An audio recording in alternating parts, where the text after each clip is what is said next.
She was bleeding and screaming in childbirth when the banker nailed the eviction notice to her barn. By sundown, he'd stolen her land, her house, and didn't leave a single chair behind. But he forgot one thing. Her brother had just come back from war.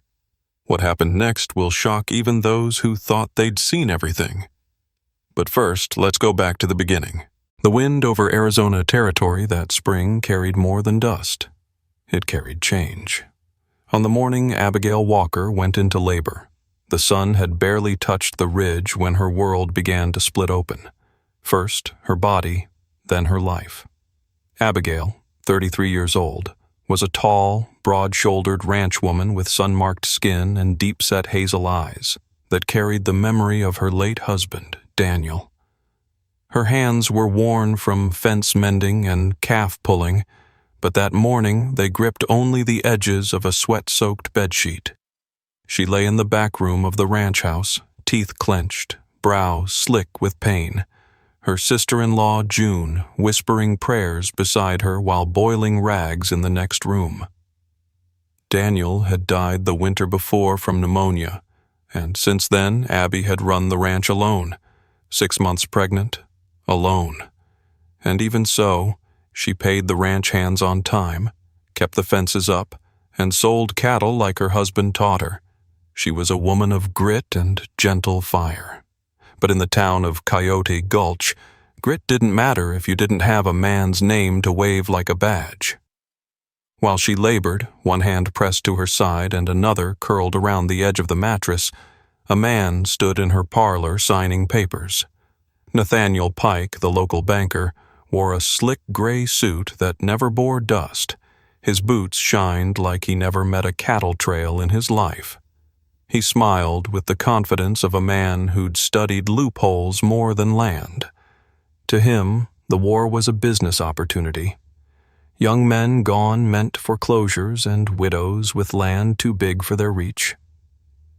He waited until she was in labor. He waited until the house was full of pain and women and blood. Then he arrived, papers in hand, a forged signature in his pocket, and the sheriff nodding grimly behind him. Nathaniel always said it wasn't personal. It was just debt, just business. The Walker Ranch had one missed payment after Daniel's death, and Pike moved like a buzzard. That morning, while Abigail screamed her last scream and brought twin daughters into the world, the deed to her ranch changed hands. She never heard the knock on the door, never saw the deputy nail the eviction notice to her barn. She never knew Pike had already arranged for a crew to start removing her furniture by sundown. Abigail passed out shortly after delivering the second baby. She awoke hours later to quiet. No cries, no June, no midwife.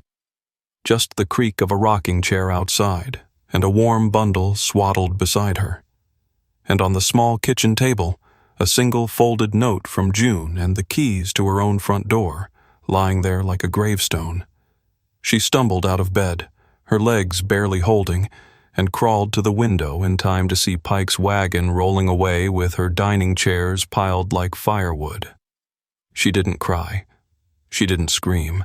She just looked down at her children, 2 girls, tiny and breathing, and whispered, "We still got breath. That's enough for now." But what Pike didn't know, what the town didn't remember, was that Abigail had a brother. And 5 days earlier, Corporal Jeremiah Gage stepped off a train from Virginia, carrying scars across his back and a medal in his coat pocket. He was headed home, and when he heard what happened, he didn't say a word. He just buckled his father's old gun belt, saddled his horse, and turned toward Coyote Gulch. Jeremiah Gage hadn't expected to survive the war, much less return to Arizona. He was 36, with slate-gray eyes and a face that looked carved from grit and ash. His black hair had grown longer than regulation since leaving the army, and his left hand bore the tremor of a saber wound never properly set. But his spine, his pride, held straight as ever. The last letter he'd received from his sister Abigail was written months ago, full of cattle talk and hopeful tones. It never mentioned hunger. It never mentioned Pike. He rode into Coyote Gulch just after sundown, with dust clinging to his coat and an iron-willed silence draped over him like a shroud.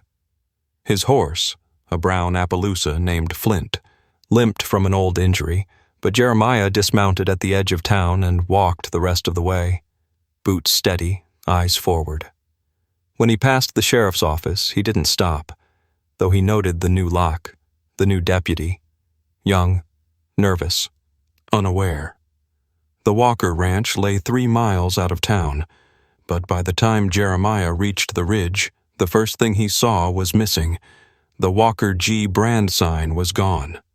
The second thing he saw made the blood in his chest boil. The gate now bore a gleaming brass plate. Pike Ranch and Holdings. He didn't go to the house. He went to the barn first, where a young man in a store-bought vest was attempting to repaint the branding iron. Jeremiah didn't draw his gun. He didn't need to. He just stepped into the doorway, casting a long shadow, and said, "You work for Pike?" The boy turned, saw the uniform coat, saw the scars, stammered something and dropped the paintbrush. "I asked a question." The boy bolted. Jeremiah walked inside the house like it still belonged to him. Because it did. He noted the missing furniture, the loose hinges, the cold fireplace. He saw the indent where a cradle had been dragged across the floor, and a single boot print beside it, too small for a man. He found Abigail at a nearby homestead, June's place. The door creaked open before he could knock, and there she stood, pale, barefoot, holding 2 sleeping babies against her chest, her hair still damp with sweat and her mouth too tired to form his name. She didn't need to. He stepped inside, set his hat on the table, and knelt beside her. "Tell me." She told him everything, haltingly, ashamed. How Pike had signed the foreclosure the morning she went into labor. How the sheriff looked the other way. How she hadn't the strength to stop it. Jeremiah didn't raise his voice, didn't curse, didn't shake, but his jaw clenched tight enough to crack bone. "That man stole from you while you were bleeding out life," he said. "And no one stopped him?" She shook her head. "I will." "Jeremiah," she started. He stood. "I fought men who thought they owned other men. I can handle one slick coward with a pen." And with that, he left, just as the full moon rose above the prairie. Abigail held her babies and prayed, but in her bones, she already knew there was no place in this world where Nathaniel Pike would sleep peacefully again. Nathaniel Pike didn't carry a gun. He paid other men to do that. He sat behind his desk in the second-floor office above the Coyote Gulch Mercantile, sipping imported bourbon and reading ledgers that smelled like fresh ink and power. He was 41, clean-shaven, hair slicked back with precision, always dressed in pressed black suits with gold cufflinks that caught light like promises. He called himself a businessman. Others whispered banker, predator, thief. But Pike preferred visionary. And vision required sacrifice. If a few war widows lost land to make way for a railroad depot, well, he told himself, they'd thank him later. So when Deputy Lang burst in red-faced, slamming the door behind him, Pike didn't look up, not right away.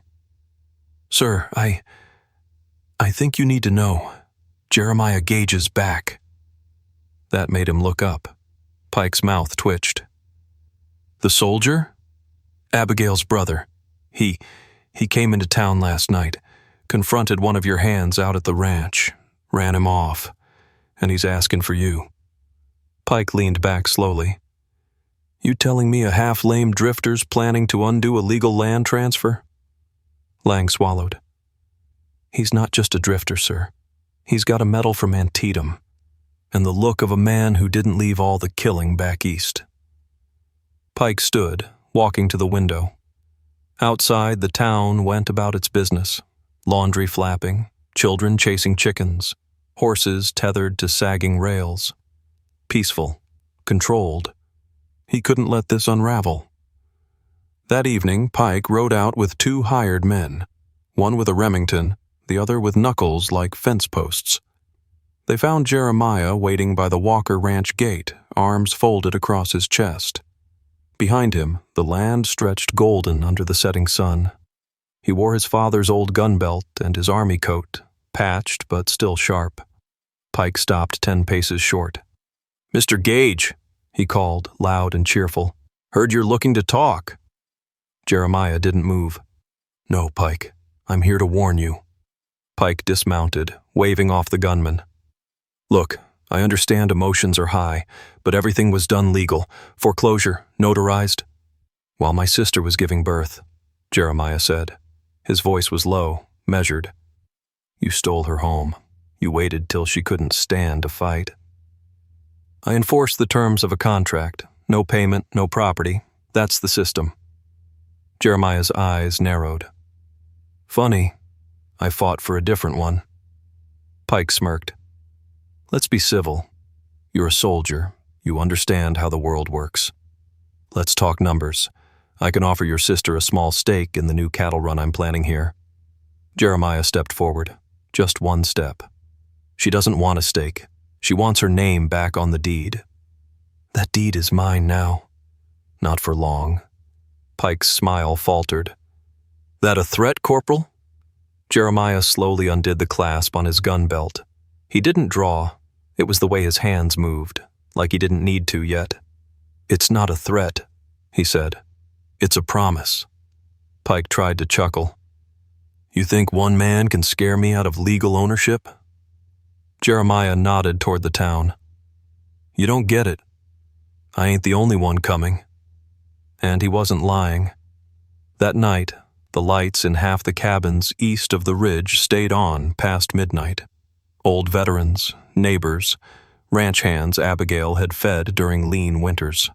They all had stories about Pike's loans, and they were done staying quiet. Tomorrow wasn't going to be a court day. It was going to be a reckoning. Dawn rose hot and gold across Coyote Gulch, but the breeze carried something colder: resolve. Nathaniel Pike opened his office window to find the street below unrecognizable. Dozens of men and women stood silent across the main road. Ranchers, widows, field hands, even the town blacksmith. Some wore tool belts, others held nothing but folded arms and tired eyes. But they stood like oak trunks. And standing among them, right in front, was Jeremiah Gage. No gun in hand, just presence. It wasn't a lynch mob. It was worse. It was organized memory. People remembering what Pike took from them and choosing together to do something about it. Pike's hands trembled. He tried to send a telegram to the territorial marshal. The wire had been accidentally cut overnight. By midday, Jeremiah entered the sheriff's office, not to threaten, but to deliver a stack of affidavits, signed, witnessed, statements from Pike's past victims, forged signatures, predatory terms, coercion of elderly landowners. Sheriff Royce, new, young, and not nearly as corrupt as the last one, read the pile, then stood, then nodded. An hour later, Pike was gone. Not arrested, not shot, just escorted, wordless, by Royce and 3 townsmen past the people he once considered beneath him. His horse kicked up dust. He didn't look back. The sheriff signed a temporary hold on Pike's assets while the governor's office reviewed the case, but no one needed official documents. That evening, Jeremiah rode to the Walker Ranch. Abigail was waiting by the fence with her daughters swaddled in arms. Her hair was pulled back tight, her posture upright despite everything she'd endured. The barn still bore signs of looting. The water pump leaked, and half the south pasture was overgrown. But the gate had changed. A new wooden beam had been nailed across the arch. On it, burned with fire-blackened iron, were 5 letters: Walker. Jeremiah handed her the original deed. "Found this in his desk," he said. "Never filed. He was waiting until you were too far gone to fight." Abigail took it, but her eyes didn't look at the paper. They looked at her land, sun-touched, battle-worn, but still hers. She didn't cry. She didn't need to. The land had wept enough. "You're staying?" she asked him. Jeremiah looked out toward the hills. "For a while. War took too much. I'd rather build something."